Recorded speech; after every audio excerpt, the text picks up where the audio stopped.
So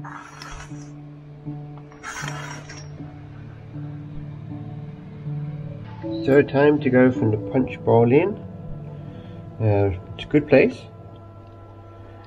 and yeah, I had to read that a second time as well for my room number. So back on the trail. This is day 5. This is the first time I've ever done a day 5. I think I'm going to do probably about 15 miles today for the next section to Richmond. To stay at the Punch Bowl Inn, I had to come onto the road for a few miles, and the road is a killer for your feet. But walking on the road, you know, for long distances, you'll get blisters, joint pain probably. So you have to compensate for that and slow down and just do the road section, get back on to the footpath. Thing is, with you dry out your boots at night if you manage to get into a guest house or hotel, and then as soon as you go out the next day it's raining and you have to walk through something like this where you've got very wet undergrowth, and within, you know, half an hour your boots are drenched through. So what I've done today is I've got dry socks on, a plastic bag, a big plastic bag around each foot, but it's better than having completely soaked feet the whole day. But we'll see how it works. Ma!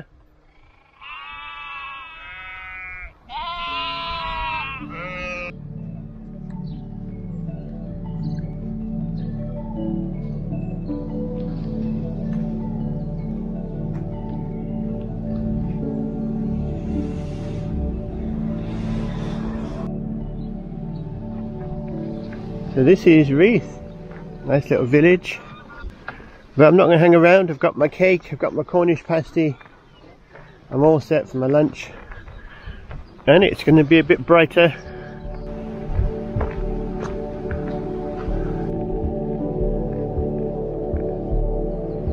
See, amazing it, even though the boots are soaking wet, look, absolutely soaked, my feet are still dry because I've got a little plastic bag inside.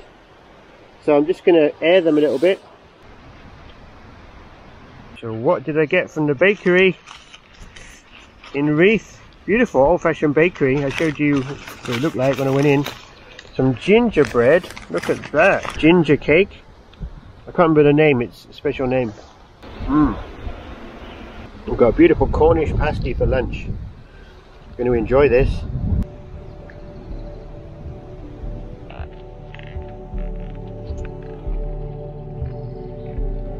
A new panorama's opened up now over the top of this. I was hoping that, I hope I can see Richmond in the distance at some point. I think it's going to be one of those with a long trudge into the town. I guess Richmond must be over the top of that, over the next valley. You're on the path, do you mind? You've got the whole field, do you have to sit there? That's it, thank you. You have different battles on this type of walk. You know, as you get sort of a bit tired later in the day. I almost caved in then. In that farm, a taxi arrived. Yeah, a taxi in the middle of nowhere. And went into the farm, and I couldn't see at first if he was dropping people off or he was picking people up.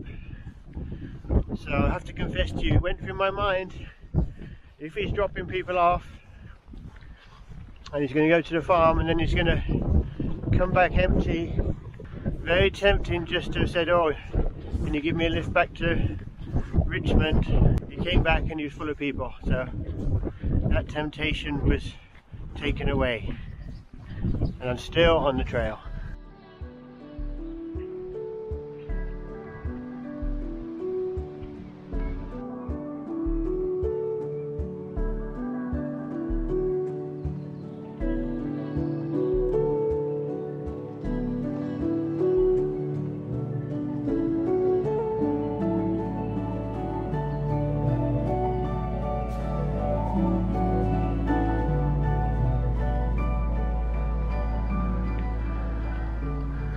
Here they come.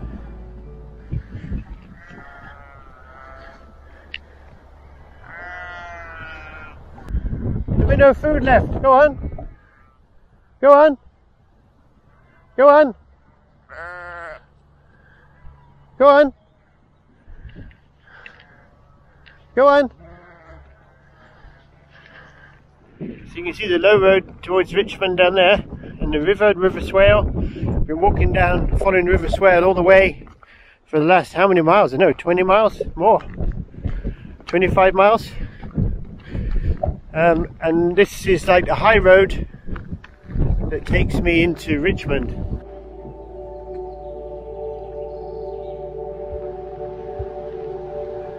This is it, Turf Hotel.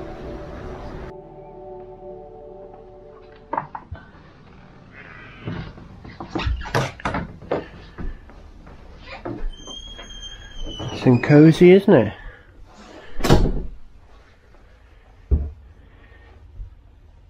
So this is Richmond. I made it. Fantastic. Anyway, time to have a shower, I think.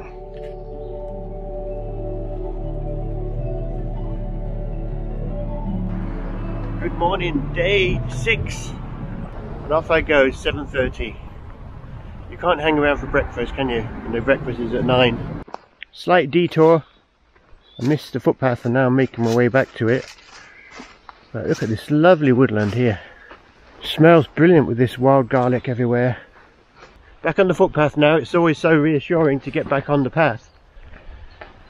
I don't think I've lost too much time, but just one of those things, you know, that's how it can really eat into your day. One mistake and you could lose half an hour, even an hour, and also walk extra miles. So it's really helpful to have the GPS to just and check that every now and again, because there are some signs on the coast to coast, but they're, I have to say, they're pretty infrequent.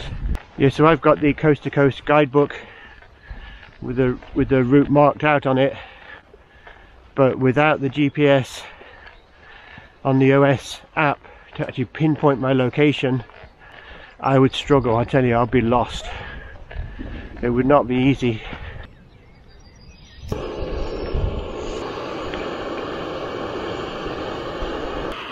No time for breakfast in the hotel, so done a good 2 hours this morning so far. So I'm down the trail a little bit, a few miles, and now I have a coffee now and have my porridge.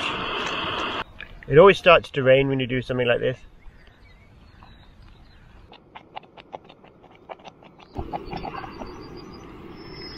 That's it. I'll enjoy this and get some energy, and I'll be back on the trail in no time. Just had refreshments at Bolton on Swale. In the church here they've got honesty box, or in fact you just ask you for a donation, and it was good to meet up with a couple of the guys I saw in Shap.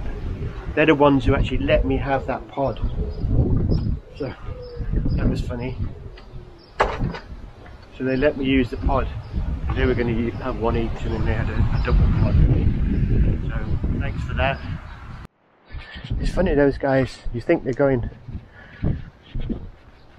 be going much faster than me. They're much younger, but they're actually on the same pace as me, because, you know, they were at Shap on Sunday, now it's Thursday, and now they're the same place as me, so I don't feel like I've done too bad. Making good time. In fact, this would probably be my earliest, if all being well, this could be my earliest arrival, which will give me plenty of time to set up camp, have a nice relaxed evening, I think. This section is sort of mainly farmland, so I've not filmed that much, and thankfully it's quite flat.